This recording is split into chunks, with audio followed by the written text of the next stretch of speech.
नमस्कार, मैं हूं शुभे और आप देख रहे हैं न्यूज वन नेशन। वैसे तो बिहार में कई सारी प्राकृतिक आपदाएं आती हैं, खास करके अगर हम बात करें भूकंप की, सुखाड़ की, बाढ़ की, लेकिन बाढ़ एक ऐसी प्राकृतिक आपदा है जिसका दंश हर वर्ष बिहार वासी झेलते हैं।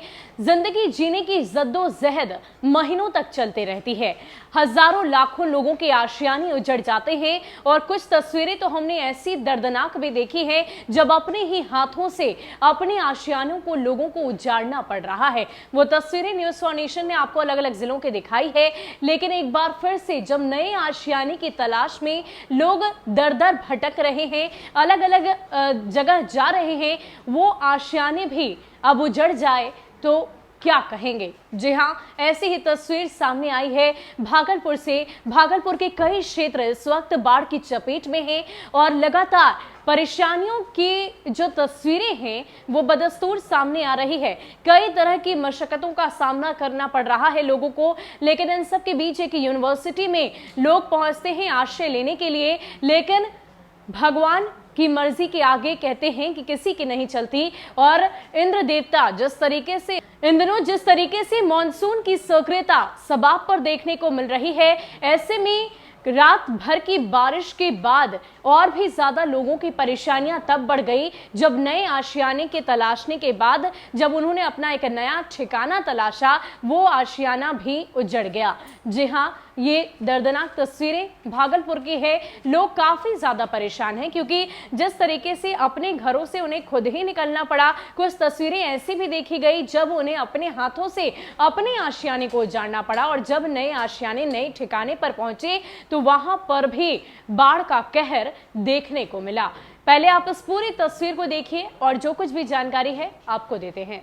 भागलपुर अब पूरी तरह से बाढ़ की मार झेल रहा है। इस बीच कई इलाकों से बाढ़ पीड़ित यूनिवर्सिटी कैंपस में शरण लेने के लिए आए हैं, लेकिन कल रात हुई भारी बारिश और जलस्तर में वृद्धि के कारण कैंपस यानी कि पूरी यूनिवर्सिटी का कैंपस पानी में डूब चुका है। बाढ़ पीड़ित सुविधा के अभाव में आकर भड़क गए और आक्रोशित बाढ़ पीड़ितों ने यूनिवर्सिटी मुख्य मार्ग को जाम कर जमकर हंगामा किया। इस दौरान बाढ़ पीड़ितों ने आरोप लगाया कि अब सीओ साहिबा को हमने कॉल किया और अपनी समस्या बताई तो सीओ साहिबा कहती हैं कि तुम लोग हर साल पिकनिक मनाने आते हो। इस पर जब हमने सीओ साहिबा से सवाल किया तो उन्होंने इस आरोप को झूठा करार दिया और कहा कि बाढ़ पीड़ितों को हर उचित सुविधाएं हम मुहैया कराने में जुटे हैं। हालांकि बाढ़ पीड़ितों ने बताया कि अभी तक ना ही पीने के लिए पानी है और ना ही रहने के लिए टेंट की व्यवस्था की गई है। बाढ़ पीड़ितों की मांग है कि उन्हें ऊंची जगह पर शरण दिया जाए, जो उचित सुविधाएं हैं जैसे चलंत शौचालय, पीने के लिए पानी और सर ढकने के लिए टेंट की व्यवस्था की जाए। बाढ़ के भयावता की कई तस्वीरें हमने और आपने बिहार के अलग अलग जिलों से देखी है।